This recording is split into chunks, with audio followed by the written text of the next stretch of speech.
আমাদের শিশু ও নারী কল্যাণ দপ্তরের এটা হচ্ছে নোডাল এজেন্সি, ইমপ্লিমেন্টিং এজেন্সি। তাদের 19/5/2026 তারিখে 2411-WCD নম্বর বিজ্ঞপ্তির মাধ্যমে তারা একটা মোটামুটি এসওপি দেয়, তার ভিত্তিতেই ভেরিফিকেশন হয়েছে এবং এই ভেরিফিকেশনে যারা যোগ্য বিবেচিত হয়েছেন, বৈধ হয়েছেন, তাদের অর্থ 17 তারিখ থেকে প্রদান করা হবে। এরপরেও আমরা একটা অভিযোগ পোর্টাল রাখবো, যে অভিযোগ পোর্টালে পরবর্তী সময়ে যে কেউ অভিযোগ করতে পারেন এবং এই অভিযোগ নিষ্পত্তি করার জন্য আমরা সংশ্লিষ্ট ব্লকের বিডিওদেরকে বিশেষ দায়িত্ব, চিফ সেক্রেটারি দায়িত্ব ফিক্সড করে দেবেন। তারা হিয়ারিং নিয়ে একটা নির্দিষ্ট সময়ের মধ্যে নিষ্পত্তি করবেন। আমাদের যারা যোগ্য বিবেচিত হয়েছেন তাদের বয়স 25 থেকে 60 বছরের মধ্যে হতে হবে, আগেই বলা আছে। কেন্দ্রীয় বা রাজ্য সরকার, কোন বিধিবদ্ধ সংস্থা, সরকারি আন্ডারটেকিং, পঞ্চায়েত, পৌরসভা, সরকার, সরকারি সাহায্যপ্রাপ্ত শিক্ষা প্রতিষ্ঠান অর্থাৎ শিক্ষক, শিক্ষাকর্মী, স্থায়ী সরকারি চাকরিতে নিযুক্ত থাকেন বা পেনশনার্স আসবে না যেহেতু 60 ঊর্ধ্ব, এটা ইরেলিভেন্ট, এরা এই বেনিফিটের মধ্যে পড়ছেন না। তাছাড়া যারা আয়কর প্রদান করেন, অর্থাৎ এখন আয়করের ঊর্ধ্ব সীমা হচ্ছে 12 লক্ষ টাকা বছরে। 12 লক্ষ টাকা পেরিয়ে গেলে আয়কর দিতে হয়। যে পরিবার আয়কর দেন, অর্থাৎ যার বাৎসরিক আয় 12 লক্ষ টাকা, সেই পরিবার এই কর্মসূচি অন্তর্ভুক্ত হওয়ার সুযোগ পাবেন না। এবং যে মহিলা নিজে 10,000 টাকার বেশি নিজে উপার্জন করেন মাসে, তাকেও এর বিবেচনার মধ্যে প্রাথমিকভাবে আনা হয়নি। কিন্তু এক্ষেত্রে যারা ক্যাজুয়াল, কন্ট্রাকচুয়াল, মানে বাড়ির পুরুষ মানুষরা, তাদের বাড়ির পরিবারের স্ত্রী বা অন্যরা বিবেচিত হবেন।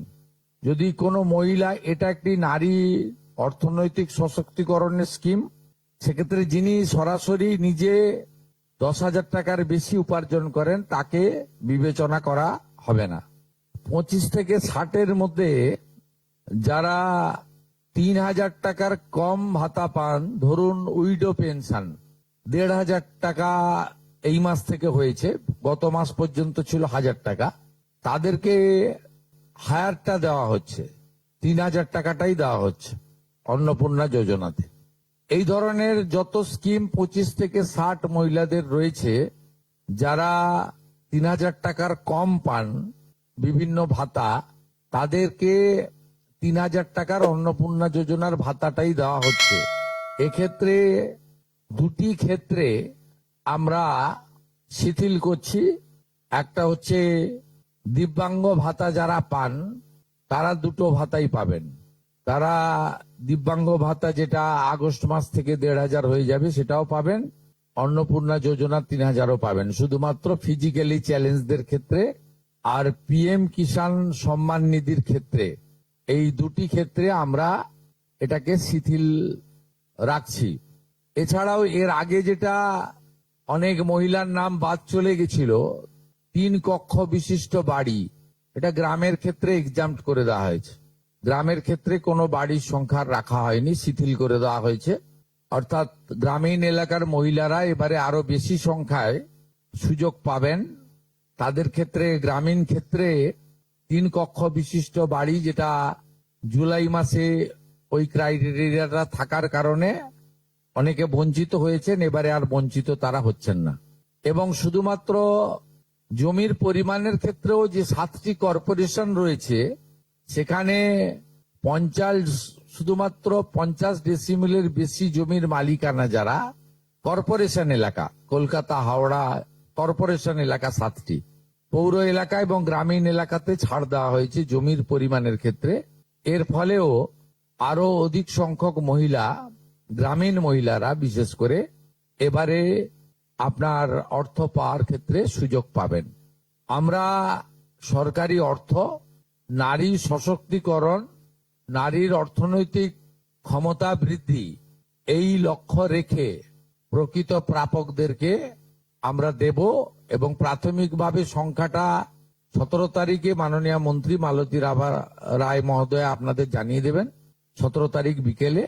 আমি সংখ্যাটা বলছি না, কিন্তু যে কয়েক লক্ষ মহিলা তারা জুলাই মাসে অর্থ থেকে বঞ্চিত হয়েছিলেন, এই 3 কক্ষ বিশিষ্ট বাড়ি বা জমির পরিমাণ ইত্যাদির কারণে তাদের ম্যাক্সিমামটাই এবারে আমরা সংযুক্ত করে দিয়েছি।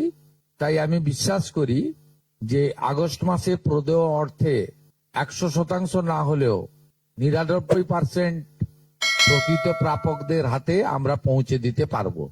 এবং এর সাথে সাথে অভিযোগ পোর্টালও চালু করে দেবেন। যে অভিযোগ পোর্টালেও আমাদের দপ্তরের গাইডলাইনের বাইরে গিয়ে কেউ যদি পেয়ে থাকে আপনারা তথ্য দিয়ে সাহায্য করবেন রাজ্য সরকারকে। আর এই গাইডলাইনের মধ্যে থাকা কোনো দিদি বা বোন যদি বঞ্চিত হন, তিনিও আপনারা আবেদন করবেন এবং এটা কন্টিনিউয়াস প্রসেসের মধ্যে থাকবে। এবং আমরা বিশ্বাস করি আগস্ট মাসে যে তালিকা হবে এই তালিকা আপনারা সবাই অ্যাপ্রিসিয়েট করবেন। এবং প্রত্যেক মাসে দ্বিতীয় সপ্তাহে, যেহেতু সরকারের নিজস্ব তহবিল থেকে এটা দিতে হবে এবং টাকার অ্যামাউন্টটাও খুব বড়, অ্যামাউন্টটা যথেষ্ট বড়। আমরা নিজেরাই 17 তারিখে ট্রান্সফার হওয়া টাকার সঙ্গে 3000কে গুণ করলে নিজেরাই দেখতে পাবেন যে কত বিরাট পরিমাণ অর্থ সম্পূর্ণ পশ্চিমবঙ্গ সরকারের অর্থ থেকে দেওয়া হচ্ছে।